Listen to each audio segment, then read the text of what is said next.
अध्यक्ष महोदय, सबसे बड़ा सवाल यही है कि सिक्योरिटी लैब्स का रिस्पॉन्सिबल कौन होगा, वो जिम्मेदारी कौन लेगा। और ये जो पहलगांव की घटना हमारे इंटेलिजेंस फेलियर की वजह से है, उन्हें मैदान को खुला छोड़ दिया।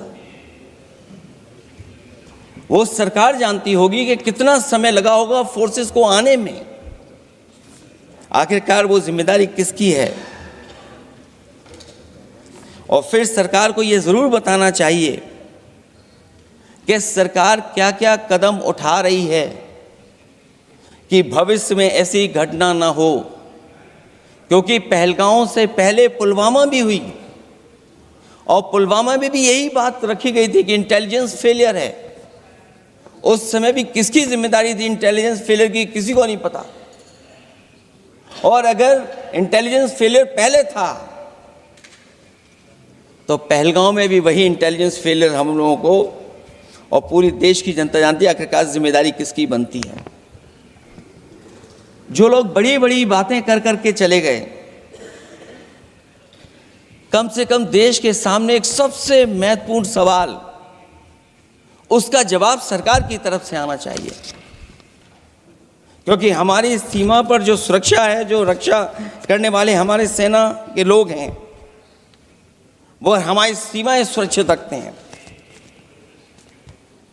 लेकिन हमारे भारत का क्षेत्रफल क्या है, और सरकार को कम से कम ये जानकारी देनी चाहिए सदन को, देश की जनता को, कि जिस समय सरकार में ये भारतीय जनता पार्टी आई है और आज जब हम सदन में चर्चा कर रहे हैं तो हमारे भारत का क्षेत्रफल क्या है। कम से कम क्षेत्रफल पता होना चाहिए, क्योंकि जब हम सवाल पूछते हैं, और जो सवाल पर्यटक पूछ रहे थे कि कुछ ऐसे लोगों को सरकार की ओर से चारों तरफ से चाक चौबंद सुरक्षा घेरा क्यों दिया जाता है, वो जो साबित होते हैं, जो हमारी रक्षा क्यों नहीं की गई।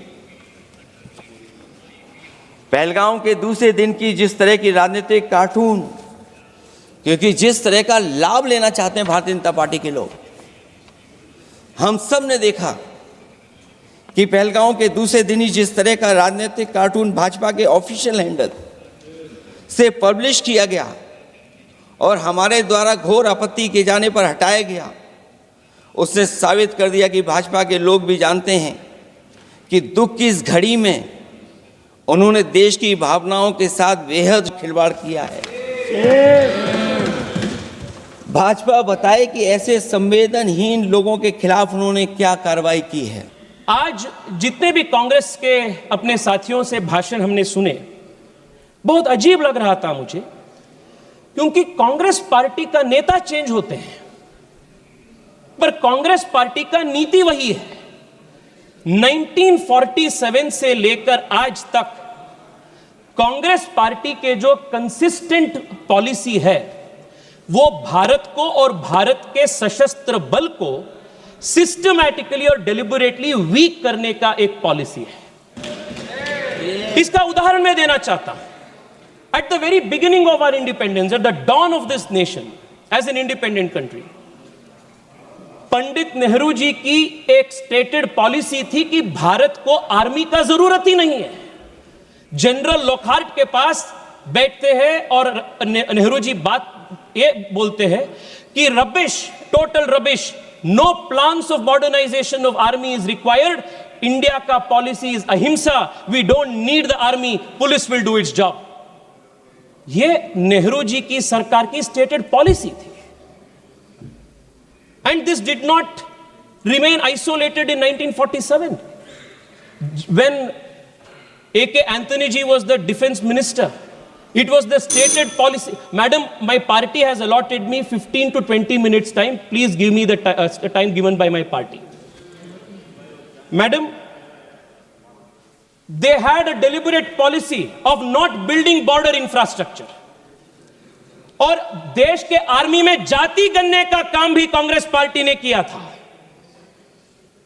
और मैं बैंगलोर से आता हूं, और बैंगलोर के HAL हो, DRDO हो, ऐसे कई सारे इंस्टीट्यूशंस को डेलिबरेटली इन लोगों ने वीकन किए थे। 10 साल पहले HAL के पास ऑर्डर बुक्स नहीं था। आज HAL के पास 1 लाख करोड़ रुपए से ज्यादा order books make in India के नरेंद्र मोदी जी के मेड इन इंडिया के कारण के वजह से है। It was a deliberate consistent strategy to weaken the armed forces. Madam, Rafale की बात हो रही थी। The country remembers how the leader of the opposition in an extremely irresponsible fashion tried to derail the acquisition of the all important Rafale, and they also tried to derail the acquisition of Tejas into the armed forces. If it was not for our defense minister Manohar Parrikar, today LCA Tejas would not have been a reality in this country. They had tried to kill all of these made in India defense projects. Madam, 3 साल पहले general Bipin Rawat ji ने एक बहुत महत्वपूर्ण कार्यक्रम में देश को बताया था that India should be ready to face a 2.5 front war. मैं आज इस देश को इस महत्वपूर्ण सदन से बताना चाहता हूं कि दिस 0.5 फ्रंट जो है वो कांग्रेस पार्टी और इसके इकोसिस्टम है, जो भारत के अंदर से भारत को खोखला करने के लिए काम कर रहे हैं। और मैं बहुत जिम्मेदारी के साथ यह बात कह रहा हूं मैडम, और मैं तथ्य के साथ इसको प्रूव करूंगा। मैडम, आज कांग्रेस पार्टी ने टेररिज्म के बार इतना बड़े बड़े बात कह रहे, बड़े बड़े बात, but what has been the consistent policy of Congress party towards terrorism? Madam, एक ही उदाहरण देना चाहता हूं। 2004 में जब इनकी सरकार सत्ता में आई, what was the first step that they do? It was to repeal the POTA Act. 2001 parliament attack के बाद भारतीय जनता पार्टी के नेतृत्व वाली एनडीए सरकार अटल बिहारी वाजपेयी के नेतृत्व में देश को सुदृढ़ बनाने के लिए, टेररिज्म को खत्म करने के लिए, for the first time in this country we introduce a legislative framework. I want to remind you, madam,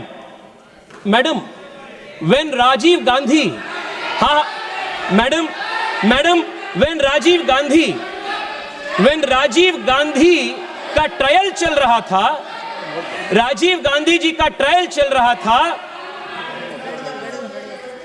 madam, जब राजीव गांधी जी की डेथ की, टेररिस्ट से हुई डेथ की ट्रायल चल रहा था, trial court said we do not have exclusive terror legislations to prosecute.